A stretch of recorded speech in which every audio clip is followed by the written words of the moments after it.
In the annals of computer history, the term hack has evolved from a benign connotation, referring to clever programming and innovative problem-solving, into a term often associated with nefarious activities and security breaches. However, the story of the world's first computer hack stands as a fascinating tale that not only highlights the ingenuity of early computer enthusiasts, but also foreshadows the complex interplay between technology and human ambition. This narrative takes us back to the 1960s and centers around a computer system at MIT known as the Compatible Time-Sharing System, CTSS, birth of time-sharing.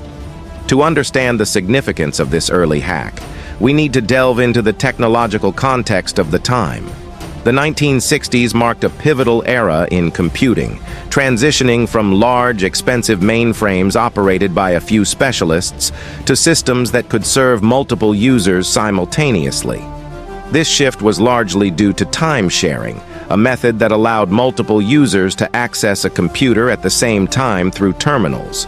CTSS, developed at the Massachusetts Institute of Technology, was one of the first time-sharing systems. It enabled multiple users to share the resources of a single computer, making it possible for students and researchers to run their programs without needing a dedicated machine. The CTSS allowed users to interact with the computer in real time, a revolutionary concept that laid the groundwork for modern computing. The allure of the CTSS was undeniable.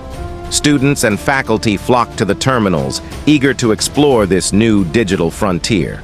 Yet, with increased accessibility came an inevitable challenge: how to secure this shared environment from unintended or malicious misuse. The Prodigy. Enter Kevin Mitnick, a young and brilliant computer whiz with an insatiable curiosity. Born in 1963, Mitnick's fascination with computers began early. By his teenage years, he was already honing his skills as a hacker. He was an adept programmer, often pushing the limits of what could be done with the technology available to him. In the early 1980s, Mitnick was a student at the University of California, Los Angeles, UCLA, where he continued to develop his skills in computer networking. His reputation grew as he began experimenting with the telephone systems, a practice known as phreaking. This involved manipulating telephone networks to make free calls, a skill that showcased his understanding of technology and systems. The hack.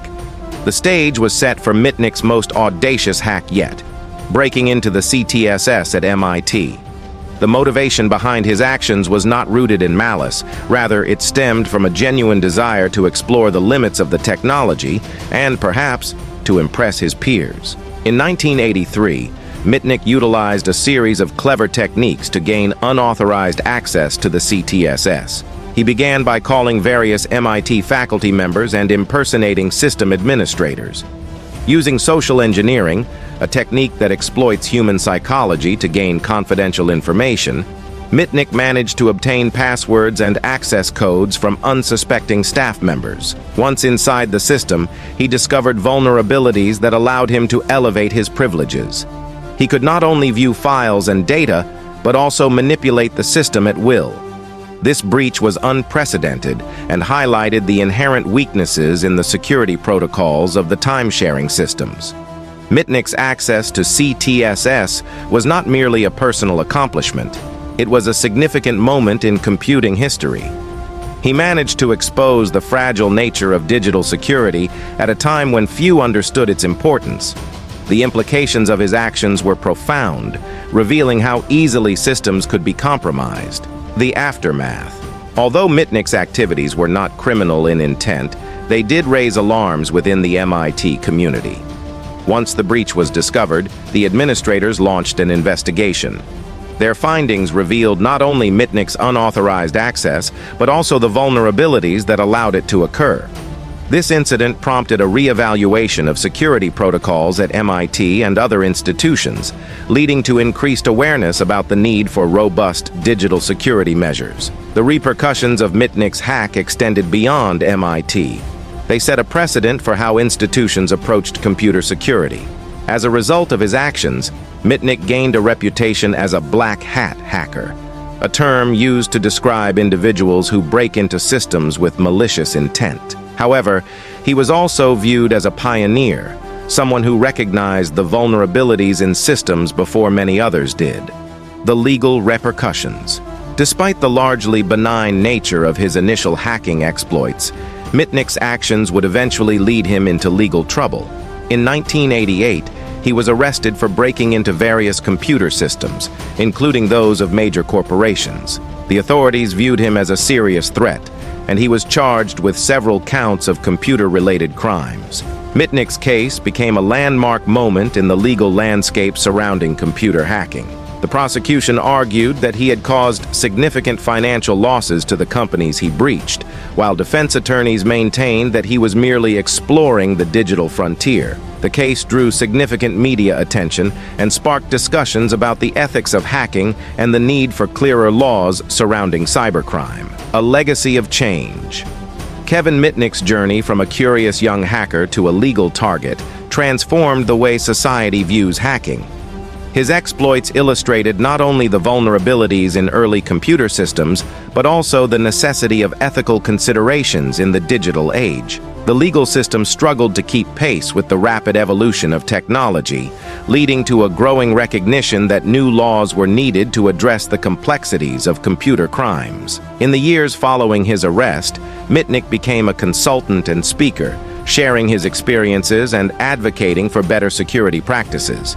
He highlighted the importance of understanding human behavior in cybersecurity, emphasizing that the most sophisticated systems could still be compromised by simple social engineering tactics.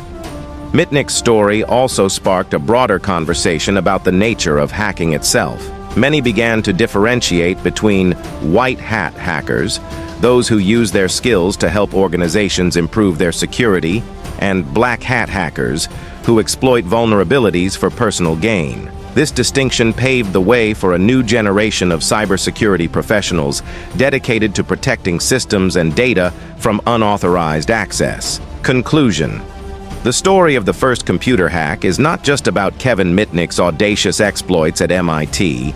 It represents a pivotal moment in the history of computing, one that revealed the vulnerabilities of emerging technologies and set the stage for the modern cybersecurity landscape. As we navigate an increasingly digital world, Mitnick's tale serves as a reminder of the importance of security, ethics, and the need to understand the human element in technology. Mitnick's legacy continues to influence how we approach hacking, cybersecurity, and the ever-evolving relationship between humans and technology. As we look back on this insane true story, it becomes clear that the lessons learned from the past will continue to shape the future of computing and security for generations to come.